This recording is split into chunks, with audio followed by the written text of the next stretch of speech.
Hello and welcome to your next maths lesson, folks. Today we are looking at section 3.6 from your Cambridge Mathematics Stage 7. Okay, in this section we'll be talking about multiplying decimals, how to multiply decimals mentally and using the written method to multiply decimals. Right, let's go straight into it. Example number 1, multiply the following decimals. Multiply the following.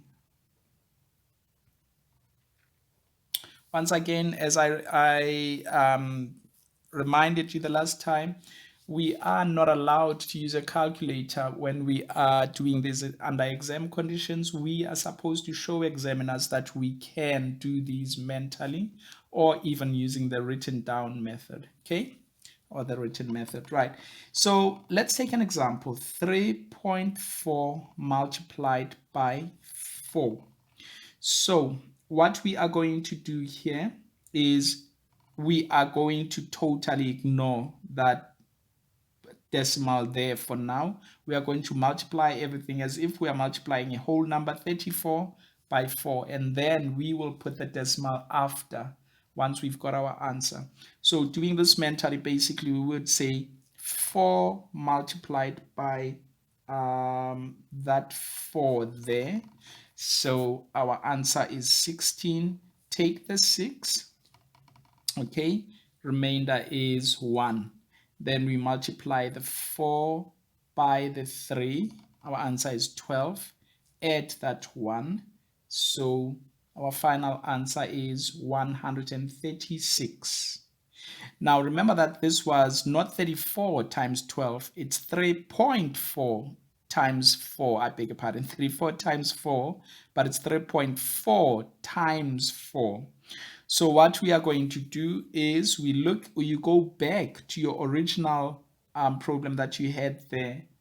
And what we are going to do is you count the number of digits after the decimal point. In this case, we have 1 digit after the decimal point. In my answer, then, I must also put 1 digit after the decimal point. So my final answer becomes 13.6. So 3.4 times 4 becomes 13.6. Let's look at another example. Example 2. 6.3 multiplied by 5. Again, ignore that decimal point there. We are going to multiply this as 63 times 5. Okay, here we go. 5 times 3 is 15. So I'm going to take the 5. I'm going to carry the 1. 5 times 6 is 30 plus that 1 that we carried over. That becomes 31.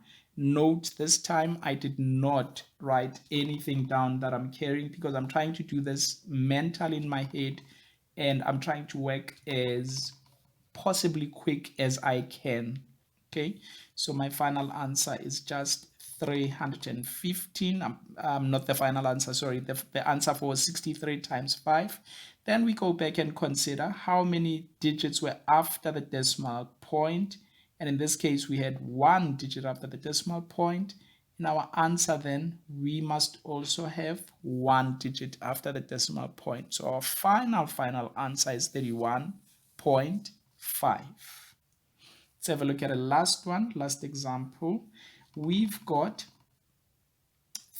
are given 3.12 and we are asked to multiply that by 6.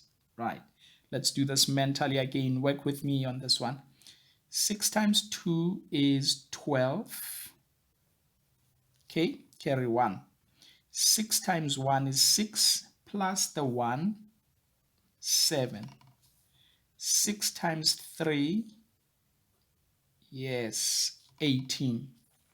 How many digits after the comma? 2. So counting backwards, 1, 2 digits as well. So that my final answer is 18.72. Right, now let's have a look at the written method for multiplying decimals. We are asked to multiply 9 times 6.33. So what I'm going to do is I'm going to put 6.33 at the top and 9 at the bottom, and I'm going to multiply those out. I'm going to multiply these and ignore the decimal first, and then we'll work out the decimal at the end. Okay, so 9 times 3 is 27. Going to put a 7 there, and I'm retaining a 2.